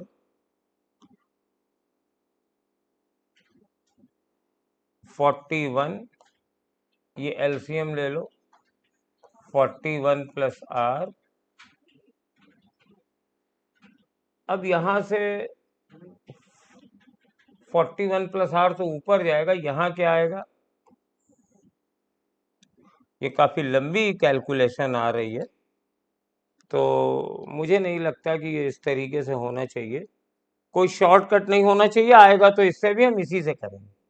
जो भी हो हम इसी से करेंगे। थोड़ा लंबा मेथड भी आने चाहिए, फंडामेंटल आना चाहिए, नहीं पता चला खाली शॉर्ट ट्रिक्स आई। इसको मैं ऐसे ले गया, 50 प्लस 41 प्लस R, ये ऊपर चला गया और नीचे आ गया 1.5 इंटू 41 प्लस R और प्लस 41R, और ये माइनस 5 भी है। अब इससे R को अगर हम कैलकुलेट करें तो मेरा आंसर आ रहा है। पहले मैं आंसर चेक कर लेता हूं। ये कौन सा क्वेश्चन है? 33।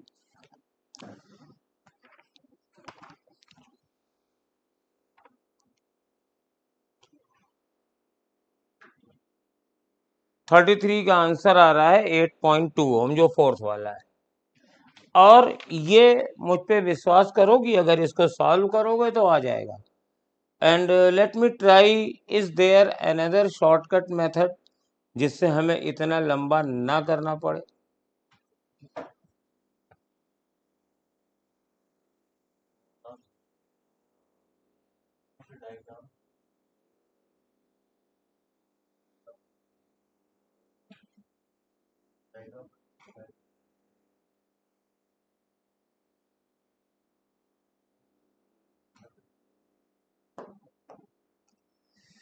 इसको हम ऐसे करते हैं कि इस बार थोड़ा सा डिफरेंट अप्रोच लेते हैं और इस बार मैं इसके थ्रू ऐसे आई करंट मान लेता हूं। आई तो पहले ये टोटल इक्वेशन बना देता हूं। तो 1.5 आई और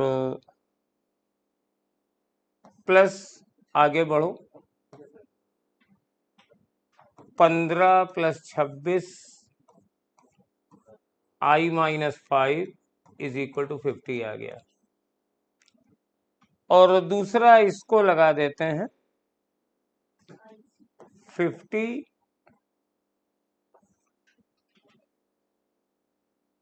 = आई इंटू 1.5 + 5 इंटू आर। तो ये मेरे पास दो इक्वेशन बन गए। यस, दो इक्वेशन तो बनेंगे ही, इनको सॉल्व आपको करना पड़ेगा। तो इसमें कोई कंप्रोमाइज नहीं है। और भी कोई तरीका हो सकता है, अगर हम किरचॉफ लॉ छोड़ दें तब ये मेथड शायद कारगर हो जाए।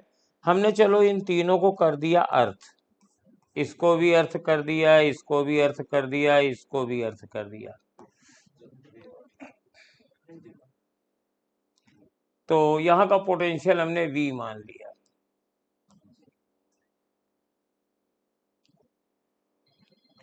तो V बराबर आ गया, ऐसे करंट आई है 5 इंटू आर, V बराबर 5R आ गया। और ये पोटेंशियल भी V है और ये भी I है। तो ये 50 - V/1.5 बराबर I है। और अगर हम इसके थ्रू चलेंगे तो V और I में दो रिलेशन है। इसमें हर मेथड से ये क्वेश्चन लंबा ही पड़ रहा है। तो आई एम सॉरी गाइज, इस बार कोई शॉर्टकट इसका नहीं है। कोई अगर निकलेगा तो बताएंगे, या फिर हम कुछ स्टेप छोड़ दें तो वो मुझे पसंद नहीं है। करना तो पूरा ही पड़ेगा, मेहनत आपको भी करनी पड़ेगी कि पूरी इक्वेशन आप बनाइए जैसे मैंने बनाई है, मेहनत करिए और सॉल्व करिए। ठीक है ना, इक्वेशन बना के आप लोग सॉल्व कर लो तो ज्यादा अच्छा है। 34 क्वेश्चन में which of the following phenomenon can not be explained by Huygens principle. तो बेटा रिफ्लेक्शन मेथड दोनों न्यूटन के मेथड से भी हो जाते हैं एक्सप्लेन और हाइगेंस से भी हो जाते हैं।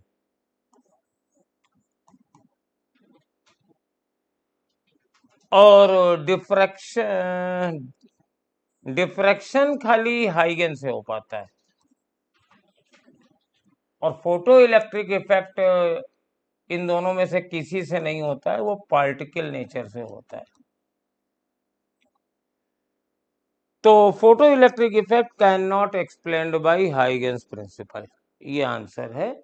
और इसीलिए फोटो इलेक्ट्रिक इफेक्ट को पार्टिकल नेचर का मेन एविडेंस मानते हैं कि if light has particle nature, what is the evidence? Photo electric effect, not reflection and refraction. वो तो दोनों के हो गए, उनको तो न्यूटन ने भी एक्सप्लेन कर दिया अपने कॉस्पोकुलर थ्योरी से, और हाइगन ने भी एक्सप्लेन कर दिया।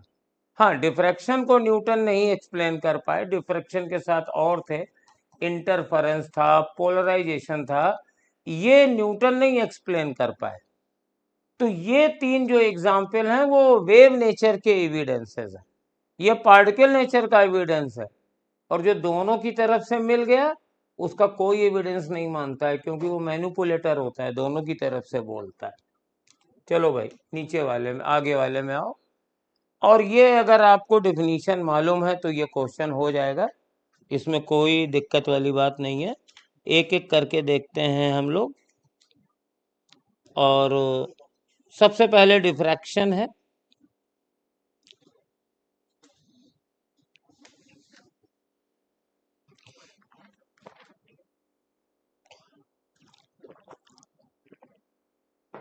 तो डिफ्रैक्शन क्या होता है?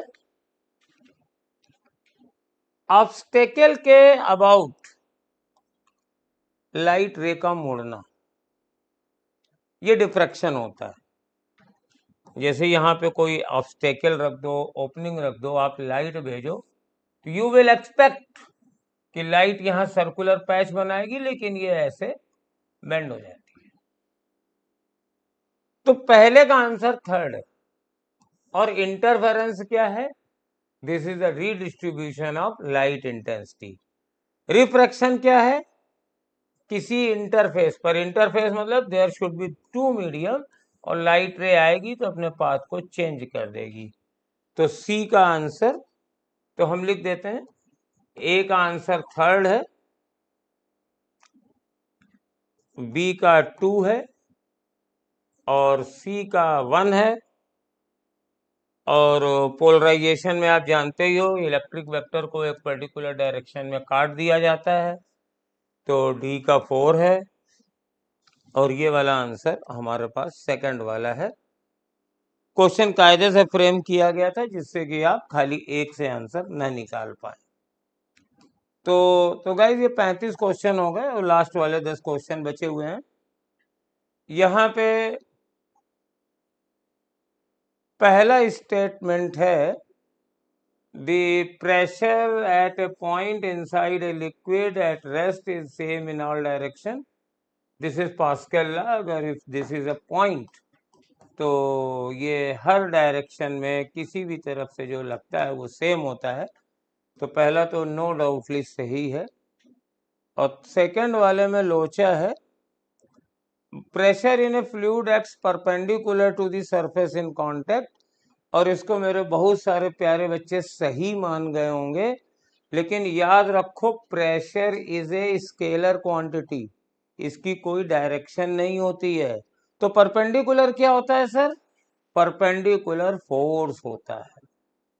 किसी भी पॉइंट पर जो सरफेस रखी जाएगी, प्रेशर की वजह से फोर्स उसके परपेंडिकुलर होता है। प्रेशर तो स्केलर है, उसकी कोई डायरेक्शन नहीं होती है, ना परपेंडिकुलर ना parallel. whatever the direction exists, that is a force is always perpendicular to the surface. So in my statement, second statement is false and answer is third. याद रखो प्रेशर स्केलर होता है, pressure की कोई direction नहीं होती है, pressure की वजह से जो फोर्स लगता है वो सरफेस के परपेंडिकुलर होता है। चलो, rain falling vertically downward with A velocity 10, तो रेन को गिरा दिया ऐसे 10 किलोमीटर पर आवर से। और man start from rest and moves with velocity this downward towards east, तो इधर जा रहा है तो इधर बनाओ। Rain appears to come at 60 degree from the vertical, तो ये रेन की रिलेटिव वेलोसिटी है और ये वर्टिकल से 60 बना रही है। तो लगाओ tan 60, ये मैन की वेलोसिटी है। tan 60 बराबर velocity of man, that is 5√3 into T upon 10। और tan 60 कितना होता है? tan 60 होता है √3, 5√3 टी बाई 10। तो √3 कट गया, टी बराबर मेरा तो 2 आवर्स आ रहा है। आपका कितना आया जरा चेक करिएगा और बताइएगा कमेंट में लिख के, आपका आया कि नहीं आ गया, क्या लोचा कर गए भाई। अब आइए नेक्स्ट क्वेश्चन में। बहुत अच्छा क्वेश्चन है, 2 मासेस हैं। ये m1 बराबर 2 kg का है, मैं लिख लेता हूँ। m2 बराबर 5 kg है, मैं भी यहीं लिख लेता हूँ, ये 5 kg का है। फ्रिक्शनलेस सरफेस है, बहुत अच्छा किया। वेलोसिटी दे दी गई, एक को दे दी गई 10 और एक को दे दी गई 3। m2 is ahead on m1, तो ये ऐसे चल रहा है और ये ऐसे चल रहा है, ठीक है ना। स्प्रिंग कांस्टेंट भी दे दिया है, very nice. Maximum compression of the spring, अब इसको तरह तरह से आपने किया होगा, इसको कोलाइड करवाएंगे। मैक्सिमम कंप्रेशन तब होगा जब दोनों ब्लॉक्स की स्पीड बराबर होगी। मैं आपको एक फार्मूला बताता हूं, हाफ मास की जगह म्यू लो। म्यू क्या होता है? m1 m2 upon m1 plus m2।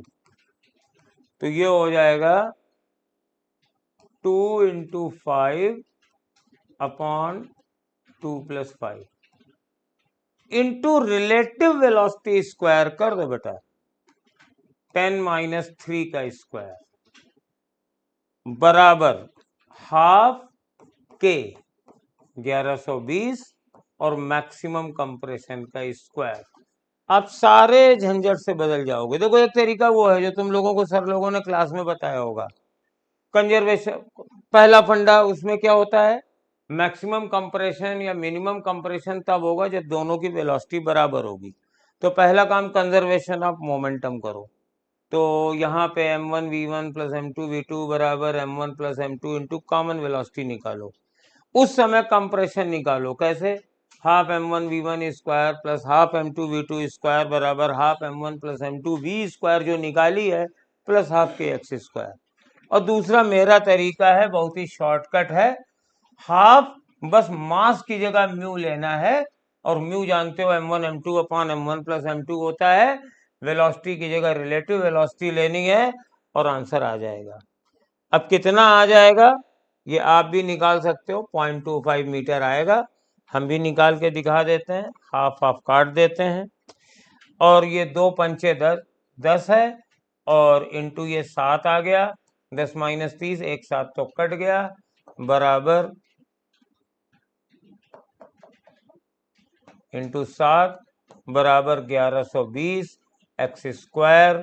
तो x बराबर आ जाएगा 70/1120 और अंडर रूट इतने मीटर आएगा। अब इसको तुम्हें निकालना पड़ेगा, 0 से 0 काट दो। क्या ये 7 से कटेगा? हाँ कटेगा। 7 × 7, 7 × 7, 7 × 6 42, ये 1/4 आ गया, 1/4 आया तो 0.25 मीटर आ गया। 0.25 मीटर कितनी आसानी से। फार्मूले को याद रखना, मेरा स्पेशल फार्मूला है। इसमें एक फंडा लगाते हैं, ये भी बड़ा लंबा चौड़ा सलूशन दिया गया है आपके सलूशन में, मैं आपको इसको एक ट्रिक से बताता हूं। और वो ट्रिक क्या है, एक रेक्टिफिकेशन है। अगर पावर 1 मेगावाट हो तो यूरेनियम कंज्यूम्ड पर डे ये होता है 1 ग्राम। इसको याद कर लो, मैं बहुत दिनों के बाद लगा रहा हूं। अगर 40 माइक्रोग्राम आएगा तो ठीक है, नहीं तो फिर ट्रिक को बदलेंगे। तो अगर ये 1 ग्राम यूरेनियम पर डे यानी 24 घंटे में डिके होगा तो पावर 1 मेगावाट हो जाएगी। यहां पर ये पूछ रहे हैं पर आवर कितना डिके होगा, और देखो ये 1 मेगावाट ही है, 10⁻³ किलोवाट मतलब 10⁻6 वाट यानी 1 मेगावाट। अब मुझे सिर्फ यूनिटरी मेथड लगाना है, 1 ग्राम डिवाइडेड बाई 1 घंटा 24।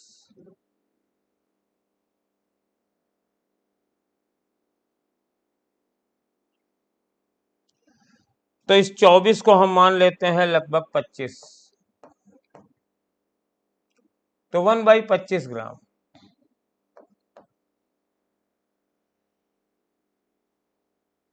अब यहाँ पे हाँ ये 1 mg होता है, ये 1 mg होता है, ठीक, 1 mg होता है, ये मिलीग्राम है।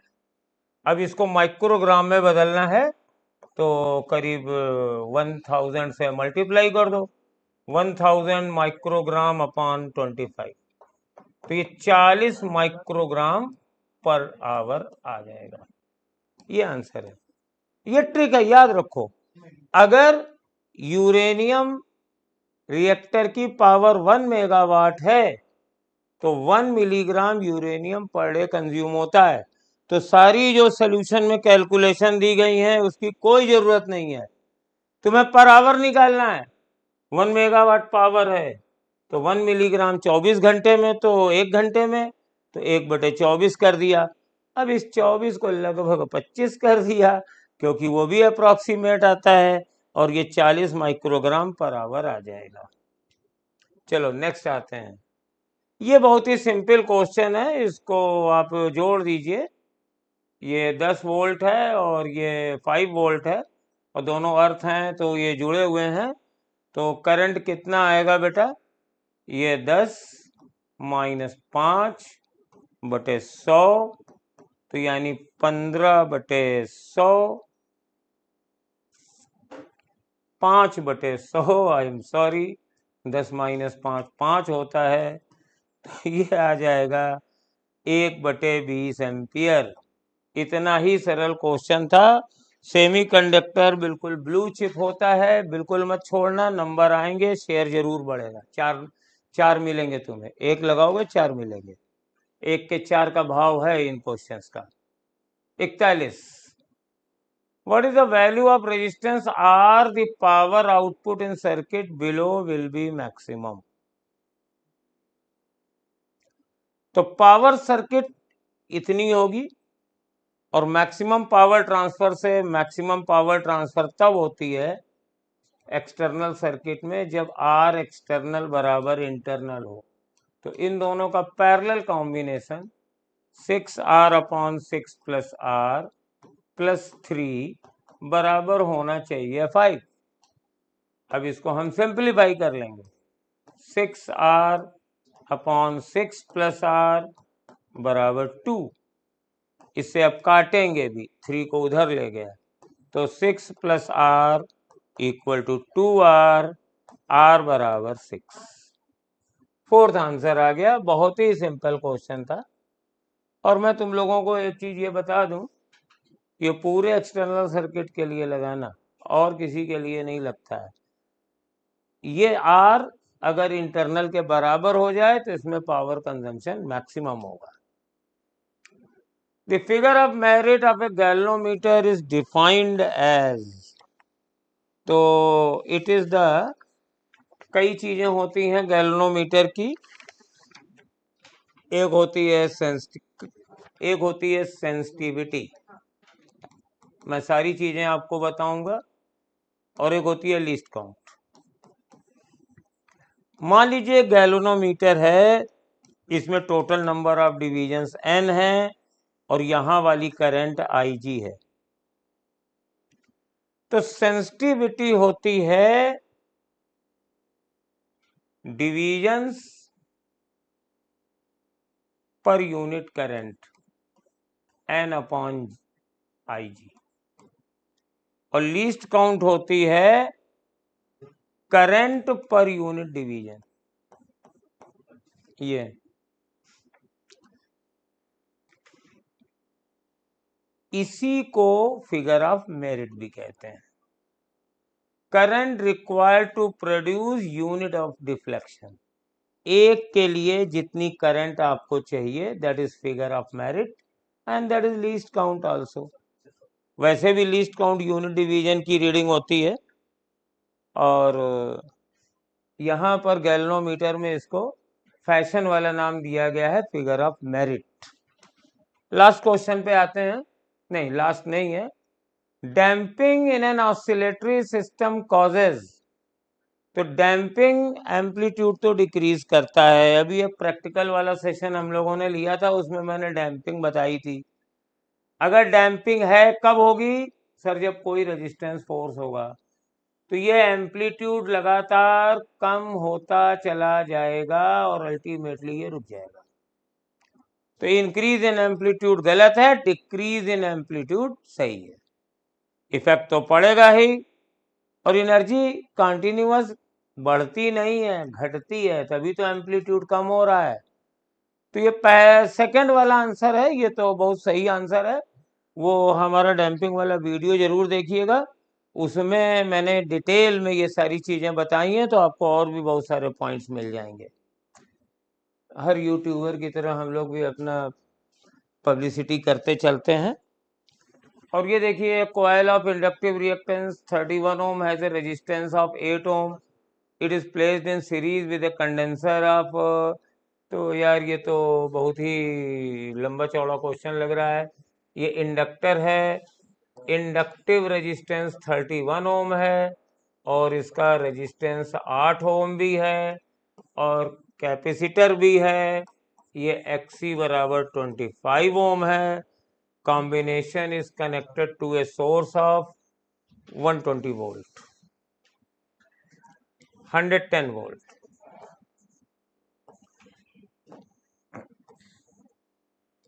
पावर फैक्टर, तो पावर फैक्टर क्या होता है? पावर फैक्टर होता है cos थीटा और ये होता है R/Z। तो मेरे पास कैलकुलेशन करनी पड़ेगी। R है 8 और Z क्या है बेटा? 8 स्क्वायर प्लस 31 माइनस 25 का स्क्वायर।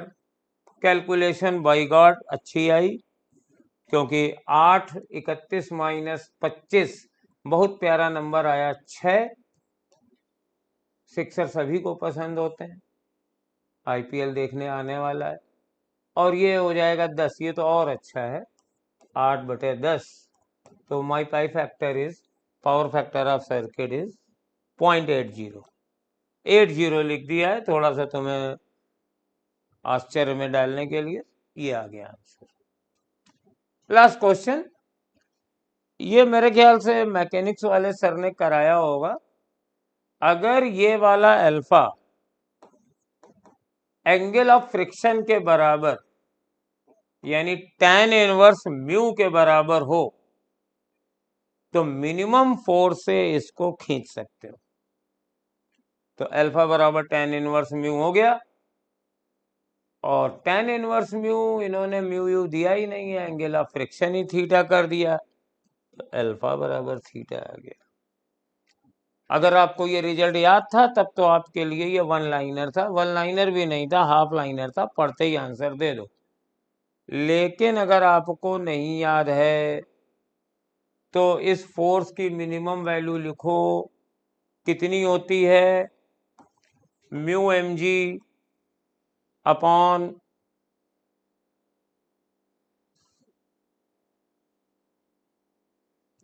जानते हो ना लिखना, खींचने वाला फैक्टर कौन सा है? F cos theta must be greater than maximum frictional force, that is mu mg minus F sin theta. तो यहां से F की वैल्यू निकलती है mu mg upon cos theta plus mu F sin theta. अब म्यू बराबर हमेशा होता है tan थीटा, तो म्यू की जगह tan थीटा रख दो भाई। यहां तो ये अल्फा अल्फा आएगा, यहां तो ये अल्फा आएगा, तो sine theta upon cos theta mg upon cos alpha plus sine theta, यहाँ f नहीं आएगा, sine theta upon cos theta into sine alpha. अब मैं क्या करूंगा, इसको कॉस थीटा से मल्टीप्लाई कर दूंगा, तो mg sine theta upon cos theta cos alpha plus sine theta sine alpha, तो हो जाएगा mg साइन थीटा, ये तो कांस्टेंट है, बदलेगा क्या? अल्फा, और ये है बेटा कॉस अल्फा माइनस थीटा। अब ये मिनिमम कब होगा? जब ये मैक्सिमम होगा, और जब ये मैक्सिमम होगा कॉस का टर्म, तो अल्फा माइनस थीटा बराबर 0 आएगा, यानी अल्फा बराबर थीटा आ जाएगा। यस, और कितना होगा ये मिनिमम फोर्स? मिनिमम फोर्स हो जाएगा mg साइन थीटा, और mg साइन थीटा कितना होता है? क्योंकि tan थीटा बराबर म्यू होता है, तो ये होता है mu mg upon √1 plus mu square. ये मिनिमम फोर्स चाहिए, मैंने इसका दूसरा रूप भी बता दिया। तो पेपर आज का काफी इजी था, आपके अच्छे नंबर आने चाहिए, तो बेटा लाइक और शेयर कर देना, बताना सबको। थैंक